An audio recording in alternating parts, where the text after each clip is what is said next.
welcome to Good Grief, the podcast dedicated to demystifying and destigmatizing grief with compassion and humor. I'm Nikki. I'm an end-of-life doula and a grief coach in Columbus, Ohio. And today I have another special guest episode. I was very lucky and happy to get to have a wonderful conversation with Loretta Fox. Loretta is an author, and she wrote an amazing book about caring for her mother at her mother's end of life. There's a whole lot more to it than just that, but I'm not going to spoil anything. I'll let you listen to the episode. I have links in the description where you can find her and her book. And before that, I want to throw out, I hate to say trigger warning, but we do briefly talk about religion and politics. The conversation was incredibly respectful, and there was no real preference to one thing or another, or crapping on anybody's beliefs or anything like that. So it was a very respectful conversation. But if any type of religious or political talk is too much for you, then you might want to give this one a skip. It's at the very beginning, so you can just kind of skip through the first little bit and pick up later if you so choose. Okay. As usual, I'd like to remind you to head on over to patreon.com/Nikki the Death Doula. For as little as $1 a month, you can really, really help me out in providing pro bono work to those who cannot afford my services. And with that, you will get grief affirmations. For a little bit more, you can get early access to my podcast. No matter what the level, I'm going to give you a shout out here. I'll say your name on my show. And if you join at the VIP level, I'll thank you as a sponsor on every single episode. So you get to hear your name every week on my podcast. So, okay. And again, that's NikkiTheDeathDoula.com. Please come check that out. I would love to have your help. Now, without further ado, I'm going to stop talking and let you listen to my wonderful conversation with Miss Loretta Fox. All right. Hello, everybody. Thank you so much for tuning in again this week. I have another amazing guest episode with another author that I'm so excited to introduce you to. I have with me today Loretta Fox. Loretta, hello. How are you? Hi, thanks so much for having me. Yeah, happy to have you here. So why don't you take a second, introduce yourself, tell us a little bit about you. Okay, sure. So I am an author. I recently published my first book, which is Walk Her Up the Stairs. But I have experience working in hospice. I worked in 2 hospices in Pennsylvania, and then also volunteered for a long time in hospice. I also have worked in a couple different religious organizations. My religious background is varied. So I think that brought a little bit of insight to my story too. Currently, I'm living in Maryland, but I grew up outside of Philadelphia. And so, yeah, I'm excited to be here. And I love your podcast, and I love the things that you share. It's just wonderful. So thanks so much for having me. Thank you. Yeah, and I love getting to talk to people who have any experience in hospice before, so they know. It's like talking to family, to get to speak to somebody in, similar lines of work. So I'm just going to go ahead and get in this right at the top, because you had mentioned your varied religious upbringing. And there's a bit about that in the book, and I won't give too much away, but feel free to share what you will. But I have just noticed in my life, all of the people I know that were born and raised Catholic are not anymore. And there seems to be a lot of strong feelings around that. So, any thoughts on Catholic upbringing and leaving the Catholic Church? Yeah. So it's interesting, I think, especially in my case, because not only was I raised Catholic, but my master's degree is in religious studies from a Catholic seminary.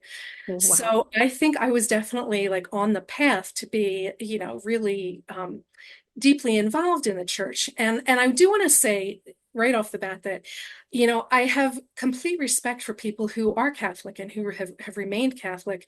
If it works for you, I think that's wonderful. But for me, it didn't. And I think for me, the main reason it wasn't working was, and maybe it's because I have my master's in that, and I also worked at the Archdiocese of Philadelphia for a while. But I feel like I am not a person who always wants to have the answers ahead of me and be told what the answers are. I would much rather embrace the questions. And I think the more that I learned, the more I thought, I have a question about that. I'm not sure why that is. And so the more I dug deep, the more I thought, you know what, I'm not sure that this is necessarily the right path for me.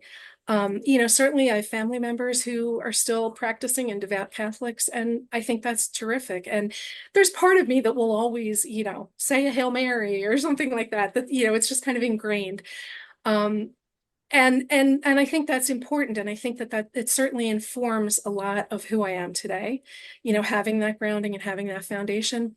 But I think that there was just too much that I did not agree with. Sure. So, my personal journey, my husband is Jewish and I'm currently a Quaker. But I've always been more for like disorganized religion than organized religion. And Quakerism seems to fit that for me. Yeah. Like there's a wide range of beliefs when you sit in a Quaker meeting house. But for me, it came down to when my daughters were little, and my husband and I had decided ahead of time that we were going to raise our daughters and teach them about Catholicism and about Judaism, and let them kind of make their own way. Mhm. But when it came down to it, and we were trying to teach them, there was so much in the dogma that was troubling for me for both religions. And so we decided as a family to teach them about the cultural parts of these two religions that we had grown up with, Mhm. but to let them decide what their way forward would be. And we backed off a little bit from teaching like the theology behind all of this stuff. Sure. Yeah. Yeah. For me, it started when my older daughter, as like a 5-year-old, said, "I'd like to be a priest." And I was like, oh man, let me explain this to you. And I didn't have the Yeah. words, Yeah. so I was like, yeah, this is not going to answer our needs. So Yeah. it's Yeah. been a long and winding journey. I do. I feel like that's the way our beliefs should be. I don't know. Mhm. There's a beautiful line in the prologue of the musical Godspell that One where of my it's all the favorites. philosophers talking and they have that cacophony. And there's the one line that says, when it comes to God, I find I can't believe that he designed a human being with a brain he's not supposed to use. And I've always kind of held that very close to my heart. Like I Yeah, feel like we should question things, and that's part of our nature. So, yeah. And I've always thought too that if you believe in a creator or source energy in the universe, why wouldn't that creator be able to present differently to different people? mhm. And so, I think if you find validity in your religion, as long as you're not doing harm to other people or to Yeah. yourself, I would support that for people. But yeah, I think you have to ask questions, and it's important. We have the ability to, as you said, like to think and to make decisions, to have free will, and Mhm. I think the values are more important than so much dogma. And Yeah, so, for me, this is what worked. yeah, So absolutely. And like you said, and I agree totally, it's different for everybody, and what's good yep. for one person isn't necessarily good for the next. So, Yeah, yeah. absolutely. And of course, my decision to leave the Catholic Church really weighed heavily on my relationship with my mother. And the Yeah. book is primarily about my relationship with my mother, caregiving for her in her last months of life, and then the grief that followed after she passed. And it was very hard to have her in my house when she was a devout practicing Catholic, and I knew what her views were toward my decisions, Hmm. which were not positive. Yeah. She really had trouble. She struggled with the choices that I had made for my family and for myself. So Yeah. And that's one of the things I really appreciated about your book is, it was like you said, it's about caregiving with your mom, but there was a lot of stuff peppered in being the grief professional I am. Like I kept seeing lots of little other things popping up because there's so many different types of grief, right? And you had even mentioned that the struggle you had with leaving the church. It wasn't just like yeah, F this, I'm out. yeah, You yeah. fought with it for quite some time and struggling with the grief of leaving that behind, struggling with adapting to your mom being with you while holding these different beliefs, but also like there was the grief with caregiving and the Mhm. grief after the loss, and there was another one I had in my brain that I just lost track of. I'll think of it in a minute. So yeah, I just appreciated it's not all just being with around mom. She's sick, she's gone. Now I'm sad because of all those. There's so much more that goes into all of our relationships. Oh, absolutely. There's so many layers. And I mean, as you say often, in these podcasts, grief is different for everyone. Mhm. It's a different experience for everyone. And so is caregiving. Just because I made these choices and my family made these choices, it doesn't mean that that's the right path for everybody. Right. And I just wanted to share my experience, hoping that other caregivers would feel maybe not so alone, Mhm. because I think even though everybody's path is different, there are some feelings that are more universal and that, people can relate to and identify with. So, when the story presented itself to me and, I felt like I was kind of led to write this, I think it was because I wanted to explore that and go through all Yeah. those different layers. So, Yeah. yeah, that's important to recognize. Excellent. I remembered what the other one was. And I always say I don't get into religion and politics on this podcast. We hit religion right out the gate. Right off the There bat. was a small bit in there of conversing with your mom after a certain election that happened a few years ago and some very differing Yes. feelings on the outcome of that. And I saw so many people in my life have these same problems with their and some people just they have straight up falling outs. Family members stop talking to them because of this or that they who they voted for, what they thought about the election. And that's what a horrendous grief to lose somebody in your life just because they have a different political belief than you do. Oh, 100%. And I think the timing of this podcast happening, we're recording it as we're in the Yeah. countdown to another election that's been so divisive for so many people. Uh-huh. Yep. Yeah, I mean, it throws me right back into that experience that I had with my mom. And in the book, I didn't specifically say which candidate I was for Yeah. and what the election was, but you can read between the lines Right. and figure out which it was. But yeah, a couple people have said to me, "Why didn't you say that you were for this person?" And I said, well, because I think that's also kind of a common experience for people, probably on both sides of these Yeah, arguments, on the absolutely. many sides. There's more than one, or more than two. Um, but I think that the more important part was that we still had to live together. Hmm. And so we had to figure out how to make that work. Yeah. In my house, what worked was, in my house, and I should say our house, because it became my mother's home too when she moved Yeah. in. Our decision was to not watch specific news stations that we Hmm. thought would be biased one way or the other, Right. and to just try to not talk about politics at all. Hmm. We just had to let that go. And for me, that's hard because I am pretty politically active. Hmm. So that was a big sacrifice for me. I don't know if it was as much for my mom because I think she just kind of like would ride the wave with her candidates.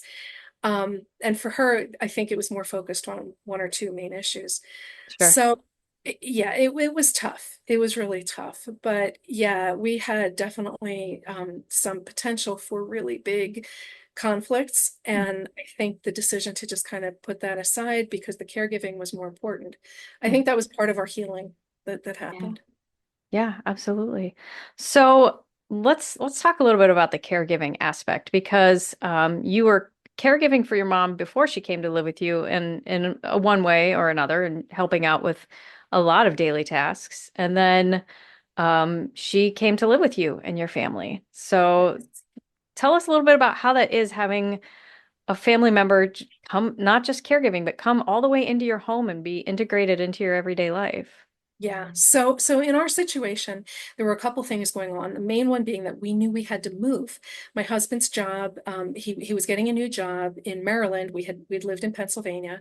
And so we were moving away. And since the time that my dad died, which was 10 years prior, I had been the person who was my mother's main support person. I have two sisters, but they both live out of state, Mhm. and they would do what they can, but they weren't like the daily people to be there for her. So I was the one who would take her to appointments, take her to grocery shopping, whatever she needed done. And then I also noticed that she was like bouncing ideas off me the way she had done with my dad when he was alive. So we Yeah. already had that close relationship. But it was also nice that she was in her own place and she was independent. So when we had to move, though, we realized that she was not going to be able to stay by herself. Mhm. And our plan to move happened right before her hospice diagnosis. Mhm. That diagnosis came down 2 weeks before we actually Oh, moved. So God. we knew she was going to move in with us, but we thought she was moving in still being pretty much independent. Mhm. I mean, she wasn't driving or anything, but I thought she'd be able to go with me to do things. We'd go to the grocery store together or whatever we needed to do. And all of a sudden, we found out that she had this heart disease and that she was appropriate for hospice and she was going to go downhill pretty quickly. And so when she moved in with us, everything shifted right away.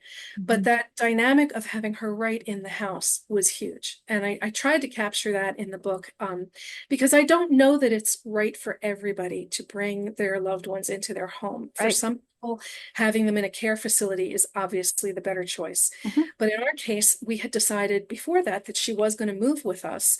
And, in the book, I talked a little bit about how she went through all of those options of should she stay where she is? Should she go to one of my sisters or should she come with us?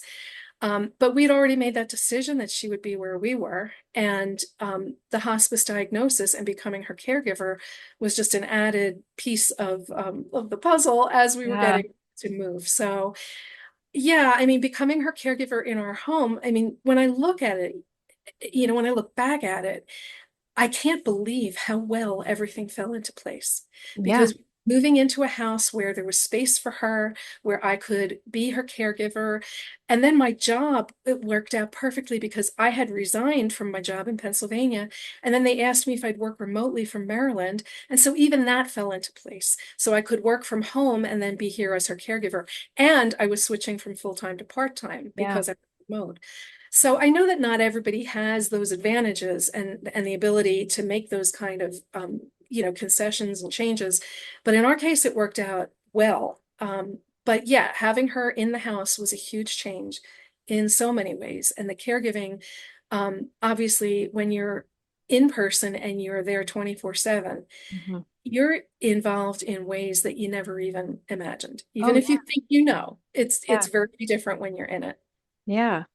Well, and first of all, kudos to you because you, this hospice diagnosis and the fact that she was going to be, dying happened after you had asked her to move away from her home and move in with you. So you were perfectly capable, willing, and happy to have your mom. I don't know about happy, but you were willing to have your mom move in with you and live with you and your family, not knowing that it was only going to be for a short time. It could have been another 5, 8 years, whatever. So, Yeah, and even on hospice, sometimes mhm. people go into Yeah, hospice and live for years. yeah. And honestly, when she was first evaluated for hospice, which was literally, I think, 2 days after we moved into this house, Hmm.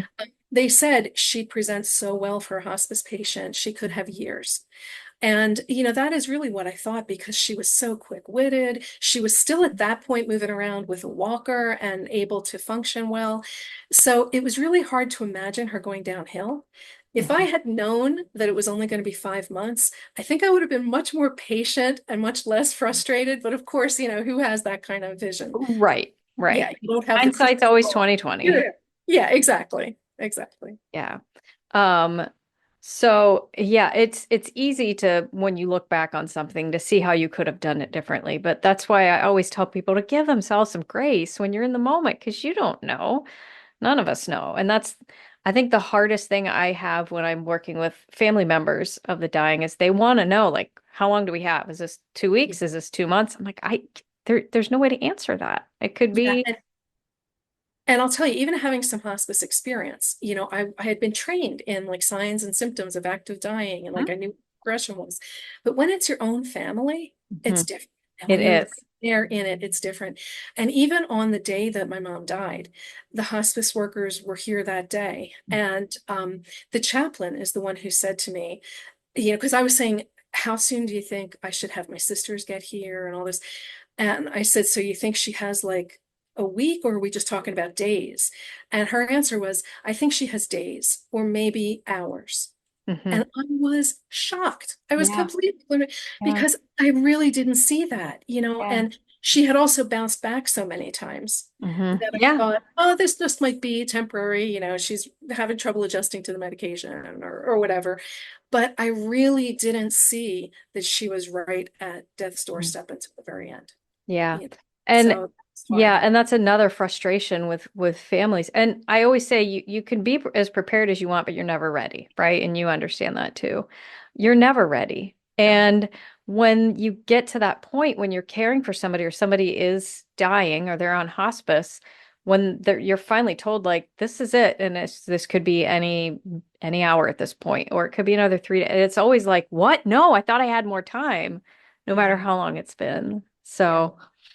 Um, so your children were in college and out of college at this point, right? When your mom had moved in, if I remember correctly. So, Yeah. because I've done episodes on the sandwich generation and having to Hmm. care for both sides. Yes. So you at least had a little bit, but I mean, kids are still your kids for the rest of your life. So Sure.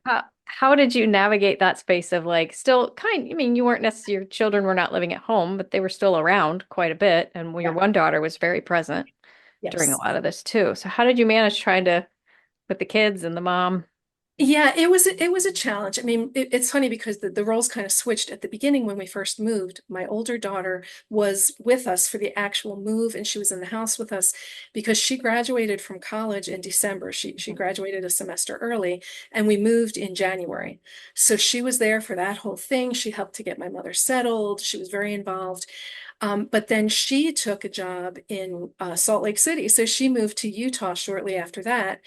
And my younger daughter, who had been away for college when we actually moved, is the one who still was living at home. And so she would come home on breaks and, Mhm. and had that. And then she was here, obviously, when my mom passed as well, because she was already on summer break. My mom passed in June. Yeah. So, yeah, it was tough. And I mean, one of the things I even talked about in the book was you couldn't have a private conversation when my mother was here because she was for the most of those 5 months she was still mobile with her walker.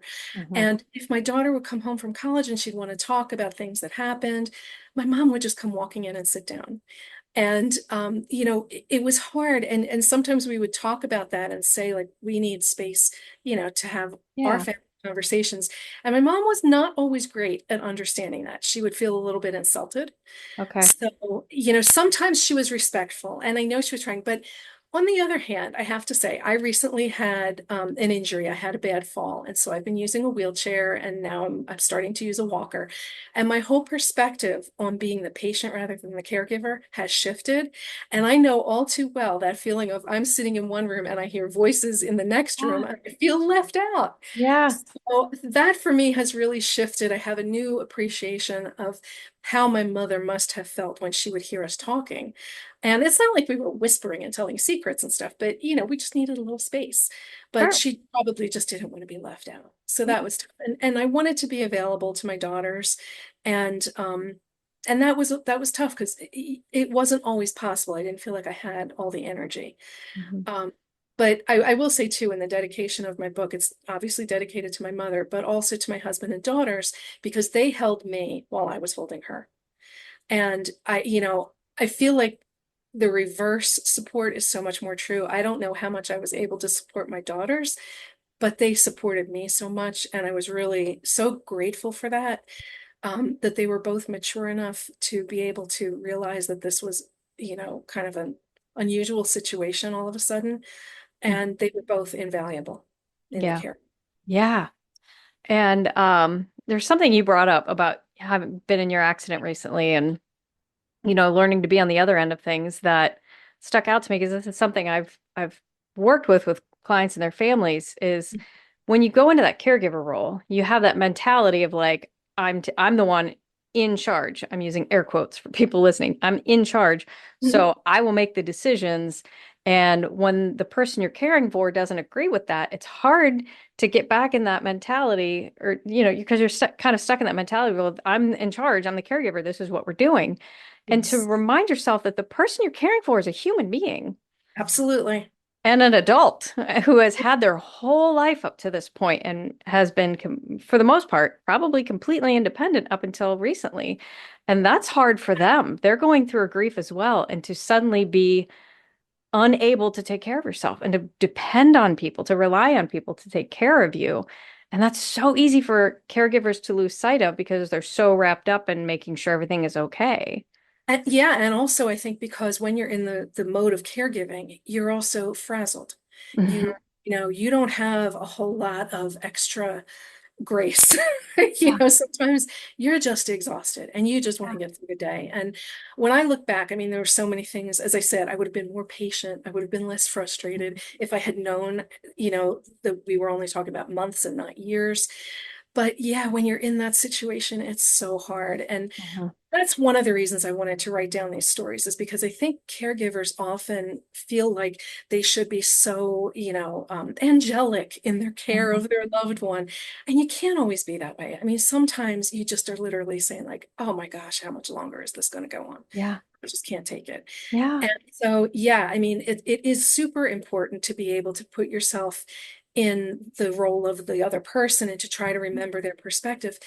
But sometimes you just can't. I mean, Yeah. it's just like, as a human Yeah. being, like, you have limits. Yeah. And, yeah, in hindsight, I wish I had been more patient with her. Mhm. And, I think we found a good balance, but it's really difficult.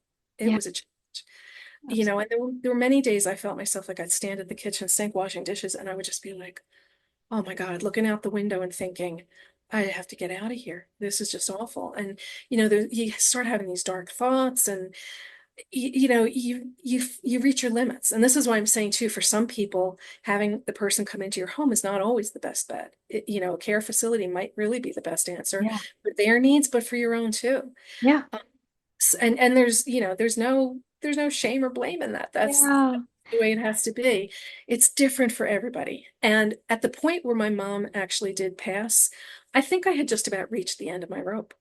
I Yeah. mean, I was really starting to feel like, if this goes on any longer, I can't handle it. I'm Mhm. not a nurse. I'm not a person who knows Right. how to deal with all these changes with her. I don't know what I'm going to do. Yeah. And that's when I thought the hospice workers were so, so helpful to me, because Mhm.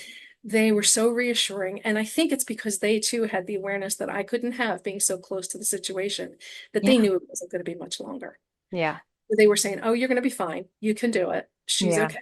But I also felt like there were times, I mean, they encouraged me to put her in respite a few Yeah. times for a weekend, where I think, they knew that it wasn't right at the end. And so they felt like, let's talk about a way that you can get a break. Hmm. And they talked to me too about, if she gets to the point where she does need inpatient care and you can't manage it, here's what we would do, because they had an inpatient facility as Yeah. well. Yeah. So, I think it's an ongoing thing, and you have to really give yourself patience as well. Not Hmm. just patience with the person you're caring for, but Yeah. as a caregiver, you really need to be patient with yourself Yeah.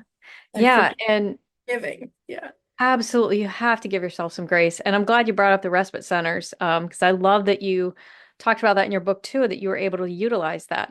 Almost every hospice will have some place, even if it's not their own facility, it might be a nursing home where they have a bed or two where you Yeah. can send somebody to give yourself a daggone break because you need that. Yeah. Because the more burnout you get, that's when mistakes happen and that's when accidents happen. So yeah, I volunteer at one of the respite centers here in Columbus, and it's a beautiful facility, and so many people are so grateful. And it's interesting to me that I'll see people bring their loved one and they're like, I need a break. I've got these meetings, I've got XYZ, and they're still in there visiting 6 hours out of the day. Yeah. It's just I think they just need that I want to sleep tonight. Exactly. And Exactly. that's perfectly okay. Yeah. Yeah. When I dropped my mom off the first time, I think I stayed for like 2 or 3 hours just to make sure Sure, she was really okay. sure. But the first time we did it, it was a practice, because the second time it was for my daughter's graduation. Even though she graduated in December, to walk with her class was in May. And Yeah. so we needed to go up to New York for that. And I wanted to make sure my mom was going to be okay. Mhm. So the first time we took her, yeah, it was just for 2 nights. And we were like, that was the minimum. You had to stay for 2 nights. Yeah.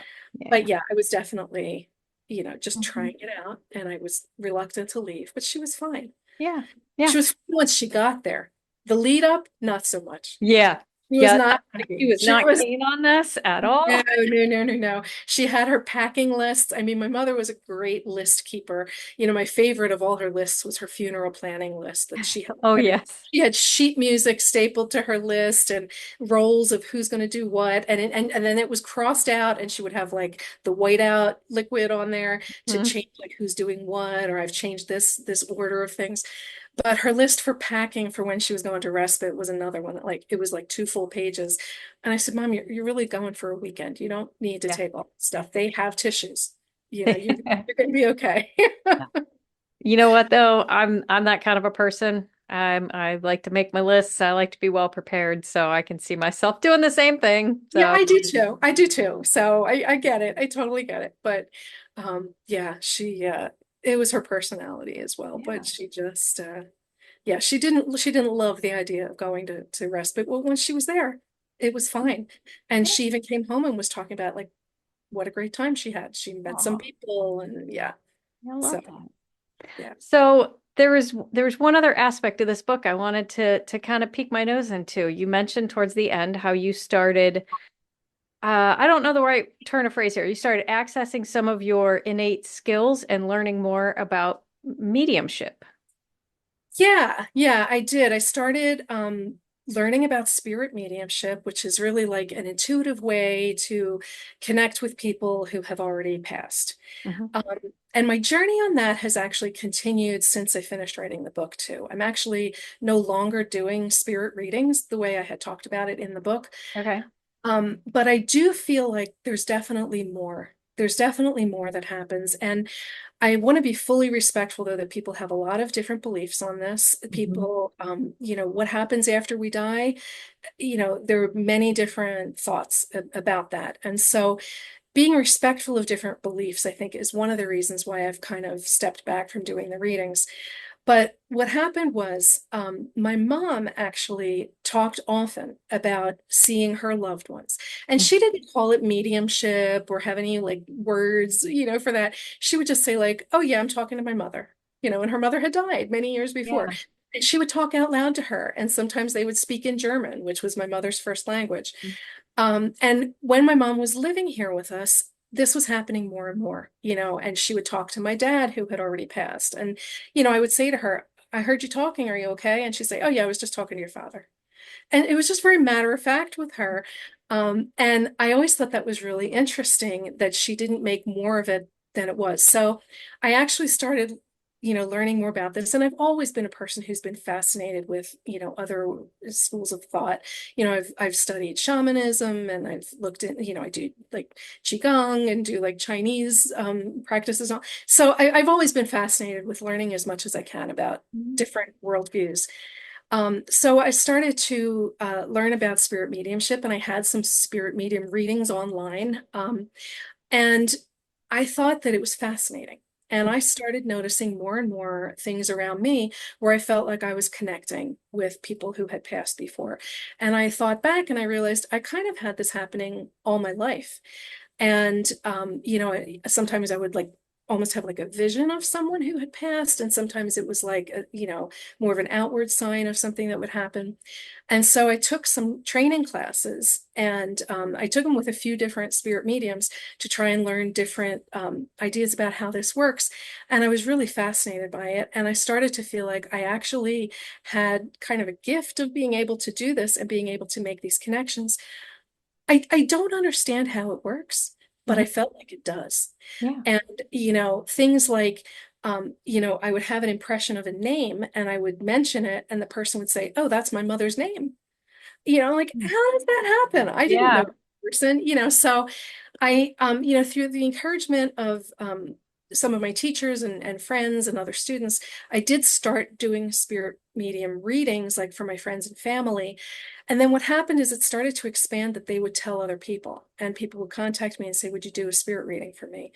And so I started doing it. And I actually set it up as a business. Live in the Light was the name of the business, which Okay. I've already actually stopped doing. But Okay. I started doing readings for people, and I feel like it provided some healing for people. So I do think it was a good and valuable thing. Mhm. But one of the reasons I stopped doing it, there are a few reasons. I think the main one was I do think there are a lot of people who take advantage of people who are grieving. Yes. And it upsets me so much. And I don't want to be associated with that. Yeah. And, if I tell people, oh, I do spirit mediumship, you know, I'm not thick-skinned enough for them to say, like, you do what, and are you Yeah. taking advantage of people?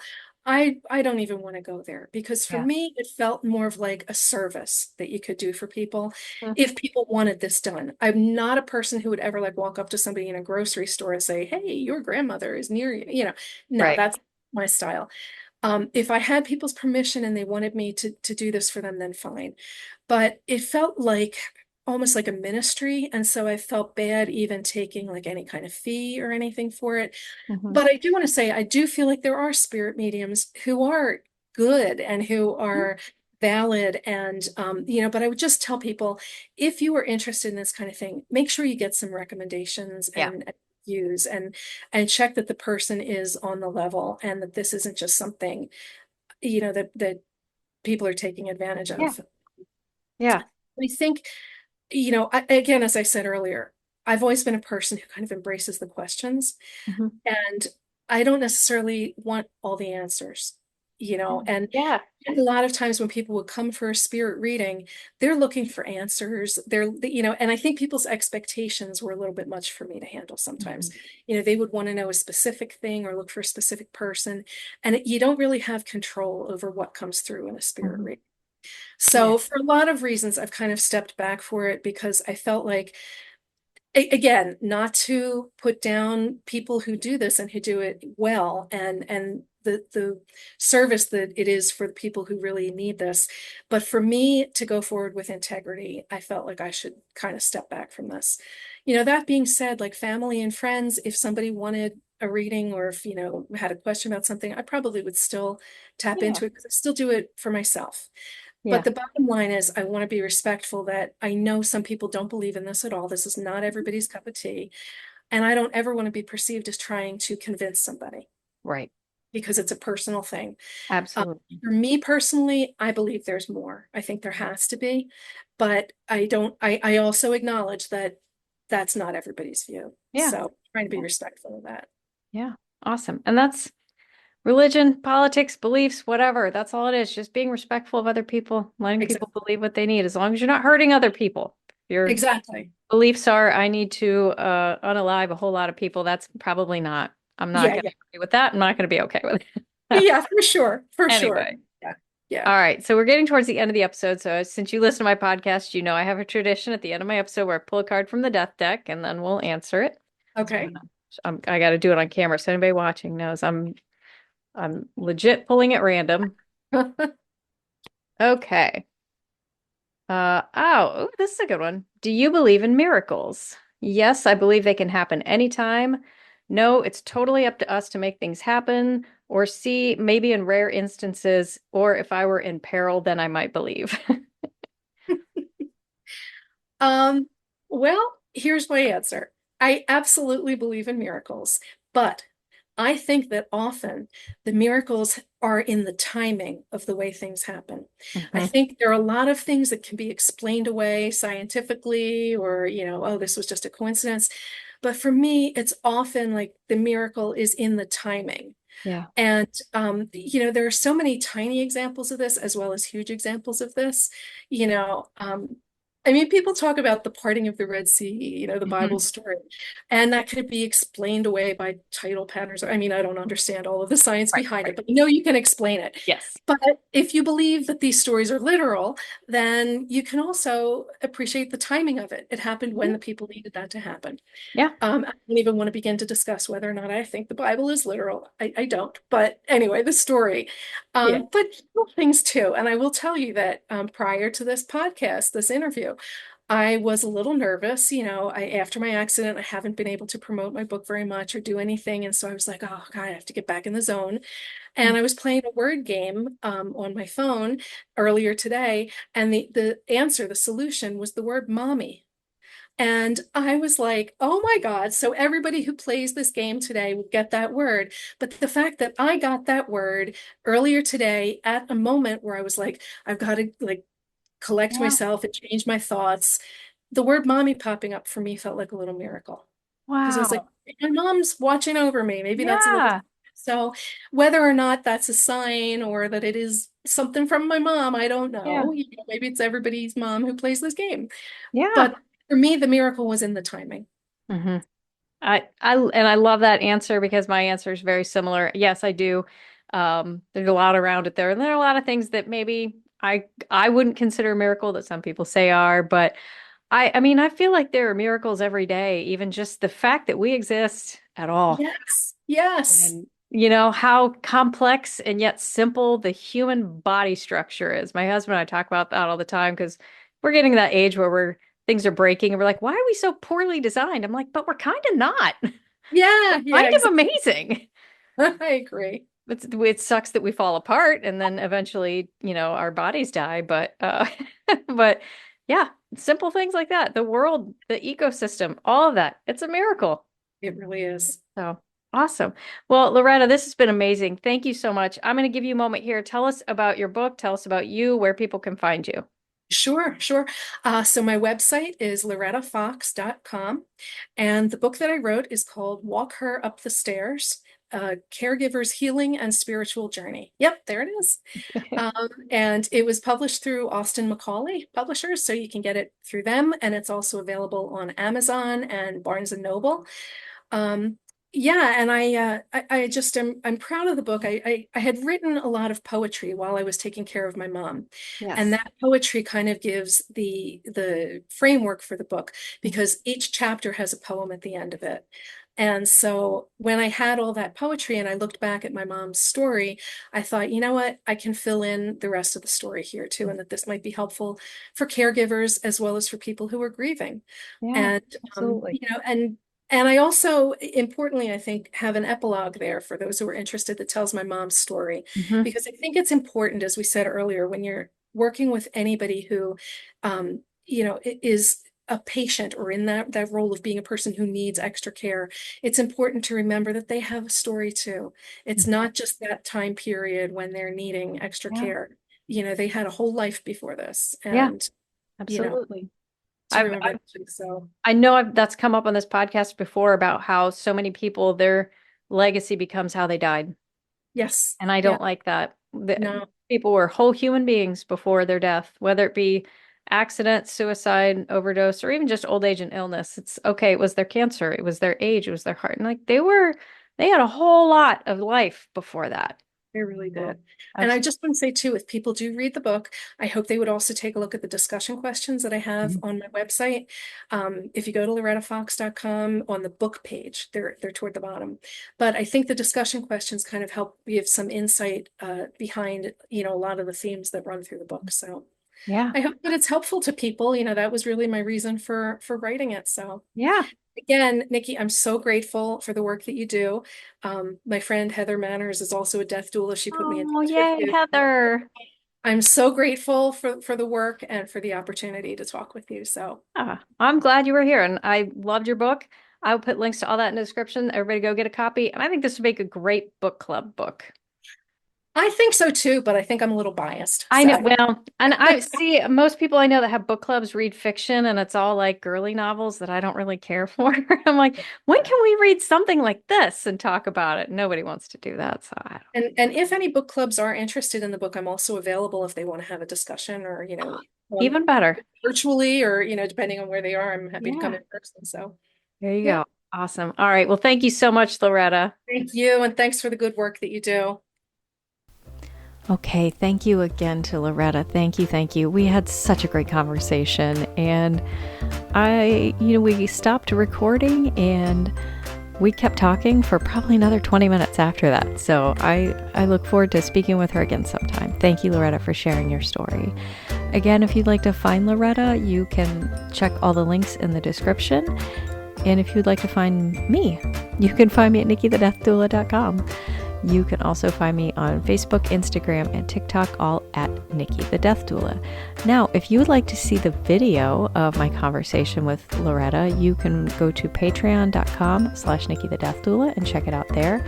You can try out Patreon for free for 7 days. So if you're not sure if you want to make that commitment to see what I have to offer, you can head on over there and try it out for 7 days at no cost to you. As far as I know, I don't think you have to put a credit card in or anything. I think they let you just do it for seven days, and then you have to give money. So that's how that works. All right. Thank you so much for tuning in. Please don't hesitate to reach out. I'd love to hear from you.